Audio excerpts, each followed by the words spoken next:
6 mois de ça, en janvier 2024, je tombe sur une vidéo d'un gars qui fait une randonnée juste magnifique, le Tour du Mont Blanc. Aussitôt, j'envoie un texto à des copains, je les motive, et donc on se retrouve avec un petit groupe hyper motivé pour aller faire de la randonnée dans les Alpes. Sauf que le souci, c'est qu'on n'est pas hyper entraîné, on n'y connaît pas grand chose, et à ce moment-là, on savait pas trop qu'on se lançait dans une grande aventure. Am I dreaming? Oh, I'm living in my dream.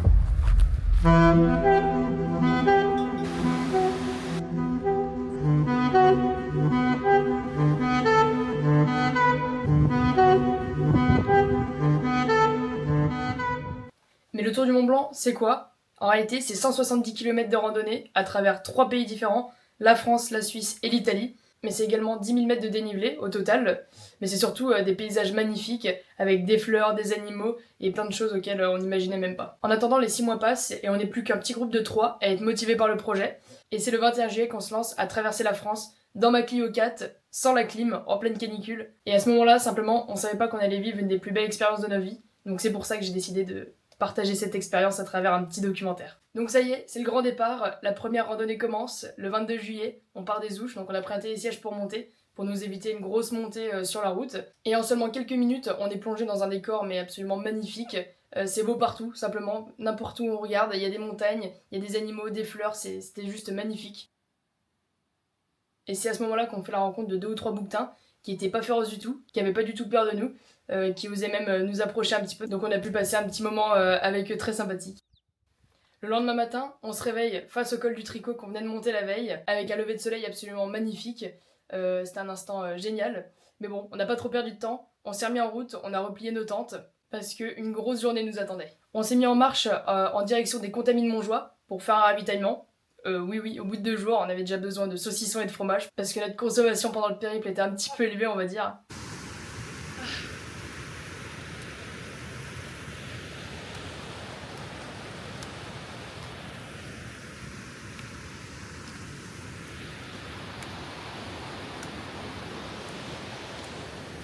Et c'est vers 17h le soir qu'on décide d'établir notre deuxième bivouac au Plan des Dames. Donc alors c'était une très grosse journée, personnellement moi je l'ai trouvé assez dur, surtout niveau cardio, parce qu'on s'est fait 17 km et environ 1100 mètres de dénivelé pour un deuxième jour avec un sac de entre 10 et 12 kilos. Personnellement moi j'ai eu beaucoup de mal le soir, je me suis dit mais jamais j'arriverai à finir le séjour en fait. Et donc le lendemain on se remet en marche pour donc une plus petite journée, ce qui nous a pas empêché de faire 3 cols. Donc il y a le col du Bonhomme, le col de la Croix du Bonhomme, on est passé sur des névés, c'était un instant magnifique. Bon on s'est pris quelques gamelles sur le moment, mais on s'est bien marré.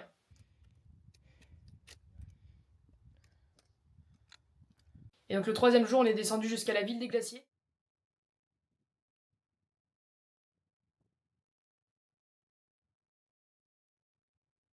C'est à ce moment-là que, alors qu'on était censé être pendant 3 jours en autonomie complète, qu'on arrive à choper une petite navette pour descendre dans une petite commune en bas. Et là, Bernard, il revient avec un sac avec du coca, des gâteaux, une petite bière, des petits trucs comme ça. Ça faisait un petit peu plaisir, surtout que le lendemain, on avait une belle journée. On a monté le col de la Seigne, et donc on est arrivé à la frontière franco-italienne. Donc là, c'était magnifique parce que d'un côté, on avait la vue sur les Alpes françaises, sur toute une partie du massif du Mont Blanc, et de l'autre côté, on avait une vue sur les grandes Jorasses. C'était à couper le souffle.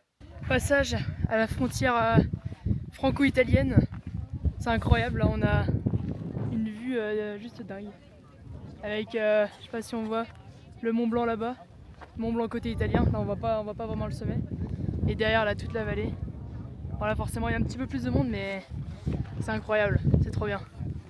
Après la frontière, on a continué notre journée de marche jusqu'à un petit coin de bivouac que Bernard avait nommé coin de bivouac 3 étoiles. C'était un coin de bivouac où on était seul en plein milieu d'une vallée face à une chaîne de montagnes. C'était absolument magnifique. C'était un moment coupé du monde puisque on ne croisait personne.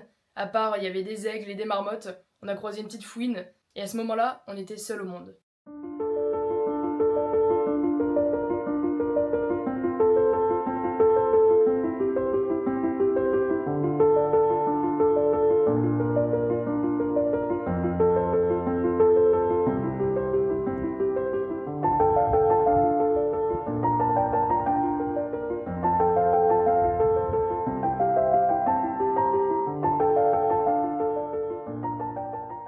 Les jours qui ont suivi ont été nettement plus faciles, puisque nos jambes s'habituaient, on trouvait chacun notre rythme.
Le 7e jour, on s'est arrêté sur un spot de bivouac absolument idyllique, puisqu'on avait la vue sur l'Aiguille Verte et le Mont Blanc en fond de vallée. Et le soir, on a eu un magnifique coucher de soleil sur l'Aiguille Verte. C'était un moment complètement coupé du temps, puisqu'on était en plus en plein milieu d'une forêt. C'était magnifique.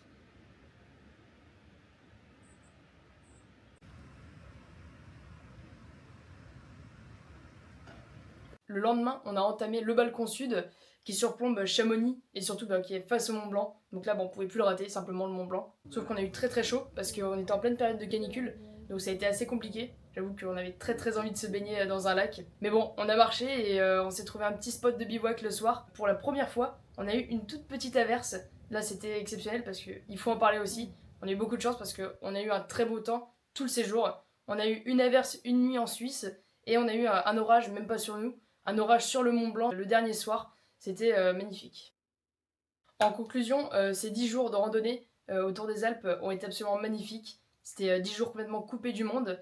Si c'était à refaire, je le referais directement. Franchement, c'est une superbe expérience de vivre en pleine nature, de bivouaquer tous les soirs, de manger le soir face aux montagnes, de vivre dans la montagne. Franchement, c'était une expérience à vivre. C'était vraiment génial. Donc je recommande totalement cette expérience.